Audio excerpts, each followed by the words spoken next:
সুরক্ষিত, হাসুন প্রাণ খুলে। The same square quality. আপনারা দেখছেন মেরিল স্প্ল্যাশ নিবেদিত রাঙা সকাল। নিবেদক মেরিল স্প্ল্যাশ।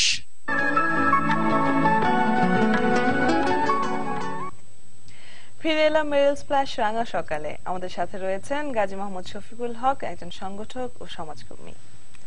স্যার, এই যে আমরা সংগঠক এবং সমাজকর্মী বলে আপনাকে পরিচয় করিয়ে দিচ্ছি দর্শকদের সাথে, সংগঠক হয়ে ওঠাটা কবে থেকে? সংগঠক, আমি আসলে সংগঠক হয়েছি পরে। আমি আগে কর্মী আমার সংগঠন, আমাদের ভাই, আমার মেজো ভাই, আমি আগে বলছিলাম যে একটা উপসচিব ডালিম, আমরা ডালিম ভাই নামে পরিচিত।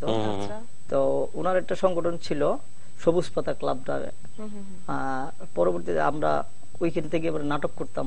একটা নাটকের কথা মনে আছে। শুরু করেছিলেন কি ছোটবেলা থেকে? ছোটবেলা থেকে এই ওনার হাত ধরে শুরুটা আমাদের আসলে ওনার হাত ধরে আমার মানে শুরু হওয়া।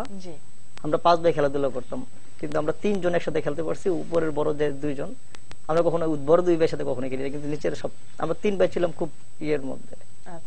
তো ওনার মাধ্যমে, ওনার সংগঠন ছিল সবুজ পাতা, ওনার ওইটার দিয়ে আমরা শুরু হয়েছিল। নাটক করতাম, আমরা একটা নাটক করছিলাম, কিন্তু আমরা শেষ পর্যন্ত নাটকটা মঞ্চায়ন করতে পারি নাই। নাটকটা ওনার লেখা ছিল যুগ যুগান্তর, ওনার একটা মনে আছে। সেটা 82-83 সালের দিকের ঘটনা, বা 84-85 সালের দিকের ঘটনা। তারপর ওই যে বিভিন্ন জায়গায় খেলাধুলা করতাম, ওই ওনার কাছ থেকে আস্তে আস্তে শিখতে করলাম।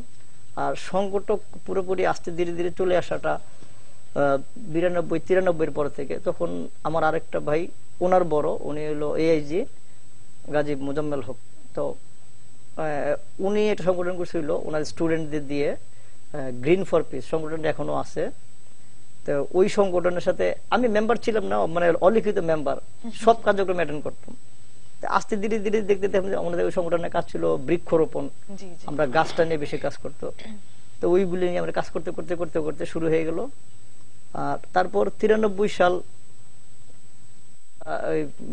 যখন আমি কলেজে উঠলাম, তখন স্কাউটিং এ যোগ দিলাম, রোভারিং স্কাউটিং এ। ওইখানে আমার একটা ছিল মিহির স্যার, আমরা ভাই বলি, মিহির ভাই। তো উনি আমাকে নিয়ে একদিন হঠাৎ করে ডাক দিল, এই তুমি কালকে সকালে কলেজে আসবে, কলেজে এসে একটা ফর্ম নিয়ে যাও। আমি বুঝলাম না কিসের ফর্ম। পরের দিন সকালে গেলাম, ফর্ম দিয়ে দিল, তুমি অমুক দিন আসবা। অনেক দিন গেলাম, গিয়ে দেখলাম যে সবার পরীক্ষা, medical check up, half pant পরতে বলে দিচ্ছে, সবার পরীক্ষা হচ্ছে, কিন্তু আমার কোনো পরীক্ষা হয়নি। আমার বলতে তুমি স্পেশাল ভাবে তোমার নিয়ে নেওয়া হইলো। আমার নিয়ে গেল। তো ওই স্কাউটিং শুরু করতে করতে আস্তে ধীরে ধীরে, মানে ওইটা বেশি তখন সংগঠনটাকে খুব বেশি জোর দেওয়া শুরু করলাম আর কি।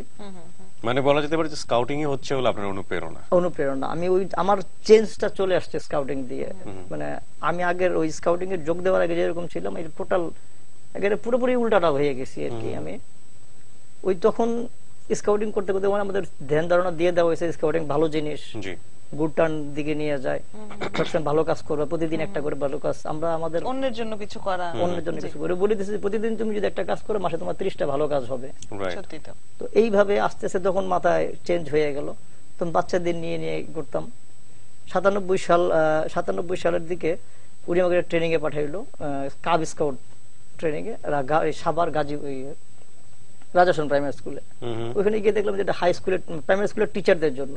কিন্তু আমরা 4 জন গিয়েছিলাম। করে আসার পরে এইবার বললো যে তুমি এবার বাচ্চাদের যে কাজ করো। তো বাচ্চাদের আমি থাকি যে সব পাড়ায় থাকি, এখানে বাচ্চা পাবো কোথায়? আমি স্কুলে তো মেম্বার না, টিচার না। তো ওখানে গিয়ে দেখলাম যে কোনো ছেলে পেলে না, এই এলাকার যে গরিব দুস্থ পোলাপান যে আছে, ওদেরকে বললাম এই শুক্রবার দিন আমার বাসায় এসো। 2 জন 4 জন 5 জন করে করে তখন 16 ডিসেম্বরের আগে, সেপ্টেম্বরে প্রোগ্রাম করছি, ট্রেনিং করে আসছি ডিসেম্বর। আমি তোমাদের স্টেডিয়ামে নিয়ে যাবো, কুচকাওয়াজ হয়, বিজয় দিবসের কুচকাওয়াজ নিয়ে যাবো। কোনো প্যারেড ট্যারেড কিছুই না। ওদের খালি আগের দিন বলছি তুমি কালকে পরের দিন সকালবেলা ভোরবেলা 6টায় চলে আসবা।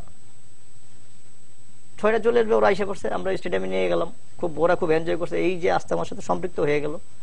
প্রতি শুক্রবার আমি বললাম যে আগামী শুক্রবারে আসো। এই শুক্রবার আসতো। এখন চিন্তা হইলো যে ওদেরকে কি করা যেতে পারে। সেখান থেকে কি নবপ্রজন্ম একাডেমির সূচনা? হ্যাঁ, এইটার নবপ্রজন্ম সূচনার একাডেমিটা হলো আরো আগে।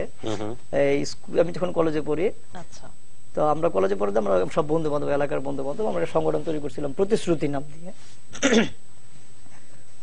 তো প্রতিশ্রুতি সংগ্রহ করছিলাম, আমি ছিলাম একটা ফাউন্ডার সেক্রেটারি।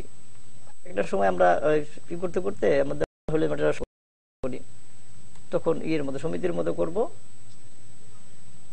ও সমিতির মধ্যে করতে যেয়ে দেখা গেলো যে এখানে একটা ভেদাভেদ তৈরি হয়ে গেছে। আমরা দুই ফ্রেন্ড আমাদের এক দিয়ে করে দিল, আর ওরা টোটালি আলাদা হয়ে গেল।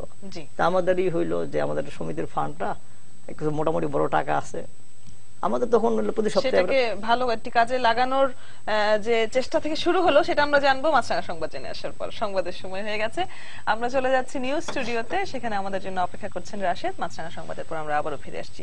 এই মুহূর্তে চলে যাবো রাশেদের কাছে। রাশেদ। অদিতি, আপনাকে ধন্যবাদ। শুভ সকাল। শুভ সকাল আপনাকেও। দর্শক, আপনারা দেখছেন মেরিল স্প্ল্যাশ রাঙা সকাল, আর এই পর্যায়ে মাছরাঙা দেশের সংবাদ জানিয়ে দিব আমি রাশেদুর রহমান।